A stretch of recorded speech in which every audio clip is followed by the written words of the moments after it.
Today I'm going over the best ultralight gear in 13 different categories, and at the end of the video I'll let you know what my 3 favorite pieces of ultralight gear are from 2024. Some of the trends that we're going to see with the gear that makes them stand out in the different categories has to do with innovations in materials and designs, pushing the lower limits of weight, and using gear in unique ways that makes it stand out. We're going to start off by giving out the awards for the best ultralight packs. On my right here, we have a pack that is very ultralight. It's the Durson Wapta 30, and it's been my favorite pack released in 2024 because of how ultralight it is while still having a bunch of features. I have it fully stripped down here and it weighs 381 grams, yet you still get a bottom pocket, 2 awesome side pockets for water bottles, 2 shoulder strap pockets, and then a nice big front pocket. And then you also have features like the foam going down the back panel and really nicely designed shoulder straps that allow it to carry weight really well. On my left here, we have an oldie but a goodie. It's the Z-Packs Arc Haul.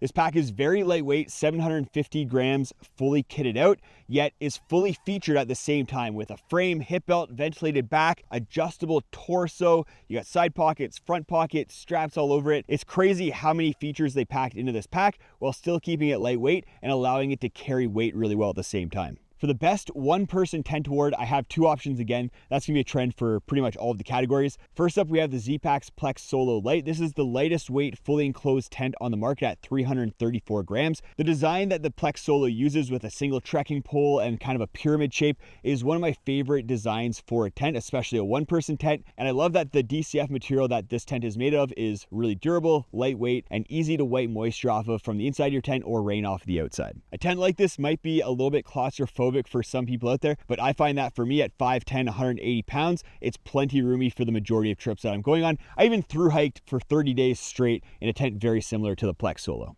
The other best one-person tent isn't actually a one-person tent. It's the Nemo Hornet Elite 2-person, but I don't qualify it as a 2-person tent because of how narrow the floor is and how little headroom there is due to the crossbar that's used. But it's lighter than most one-person tents out there at 779 grams, and with that you get a semi-freestanding tent, which is going to be great in some scenarios, and a tent that's going to be plenty roomy, roomier than the Plex Solo Light, and it also uses Osmo fabric, which is one of the best fabrics out there for tents. For the best ultralight 2-person tent, I have a lighter weight tent and then one that's a little bit heavier and a little bit roomier. The award for the best ultralight 2-person tent that's a little bit lighter weight goes to the Xmid Pro 2 Plus. This tent is insanely lightweight at 550 grams, yet is plenty roomy with a floor that can accommodate 2 25-inch wide sleeping pads and has a lot of room inside of it for 2 people to live comfortably. I love the 2-person Xmid design and it's executed perfectly in the Pro 2 Plus. This tent is also my wife's favorite tent when we're going out on trips together. The slightly heavier and roomier option is the Z-Packs Offset Trio. It's a 3-person tent, but it's still very lightweight at just over 700 grams. Because it's a 3-person tent, you get a really nice width inside this tent. You could fit 2 25-inch wide sleeping pads. You could fit 3 sleeping pads if you really wanted to. And then the space inside the tent is expanded using struts at either end of the tent that pull the walls out in order to really make it feel extremely spacious inside. While those struts are useful for space, they make it so that the tent's a little bit more finicky to set up,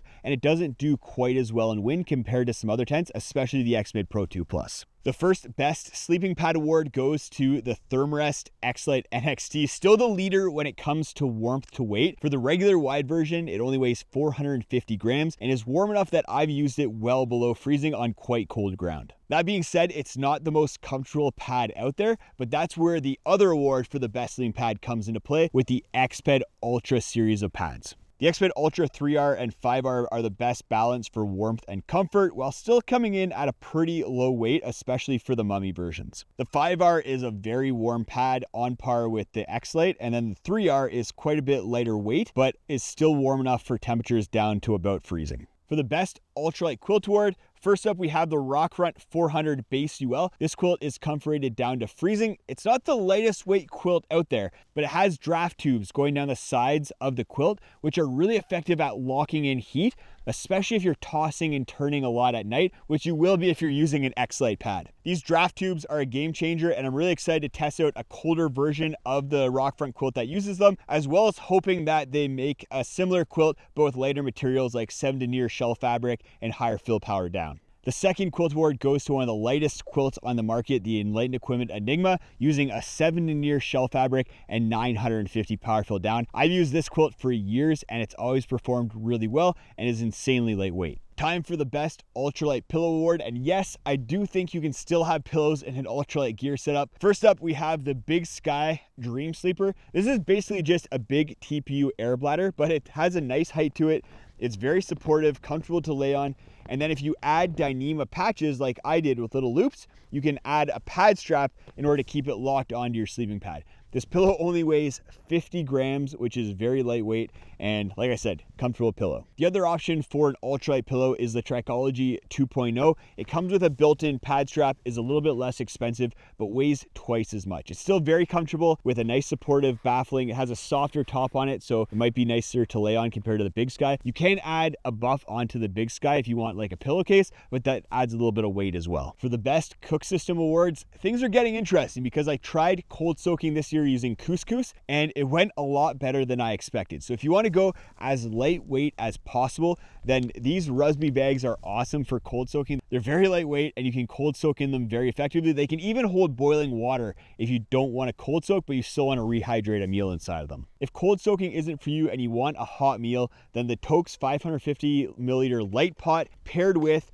a BRS 3000 stove is going to be your best option. I have some cool accessories that I've incorporated into the system, like a temperature gauge on the side here so I can get my water to 70 degrees, which is effective enough in order to rehydrate meals instead of having to get it to a boil, as well as my Pika lid, which snaps onto the top of the pot in order to keep everything contained and can hold a fuel canister as well as a lighter underneath. Sleeping pad pumps have gotten really interesting this year, and I have two options that weigh under 10 grams yet can effectively inflate your sleeping pad. We have the Pad Pal at 9 grams and then the Alpenblow at just under 9 grams. The way they achieve that low weight is just being made with very lightweight materials, but then also they don't have internal battery. You can run them off of your phone or you can run them off of a battery bank that you brought with you. The big difference between these two pumps is how fast they inflate and how loud they are. The Pad Pal can inflate your pad pretty quickly, yet is very loud. There's 4 different settings, and when you're on the highest setting, it's a very loud pump,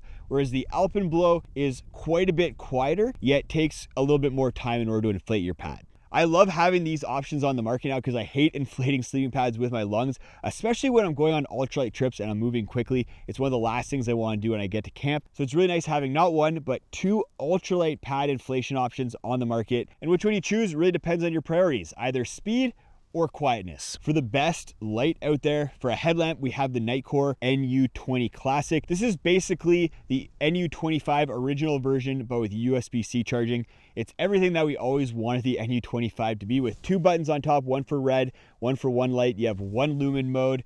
It's really easy to use. It's only 34 grams and $25, just a great all-around headlamp. For the best battery bank award, we have the Nightcore Carbon 6K and the Nightcore NB 10000 version 3. The 6K is a lighter weight option at 89 grams compared to 152 grams for the 10K, but it charges devices a little bit slower and only has 1 USB-C slot. So the NB 10000 V3 is going to be the option you go for if you want some slightly faster charging, as well as 2 USB-C ports, which is great to see. And with the V3, they fixed the problem that the V2 had with bricking if the power button was pressed down for more than 10 seconds, which was a big issue if you're out in the field and that button got pressed down inside your pack. Even though I'm a little bit upset with the Nightcore due to the issues with the version 2 of the NB 10000, the version 3 is probably what I'd bring if I was going on a through hike and I needed 10,000 milliamp hours of battery capacity. I'm only giving out 1 award for the best insulated jacket, and it goes to the Enlightened Equipment Torrid Apex. I've tried tons of different ultralight down and synthetic jackets, and I keep coming back to the Torrid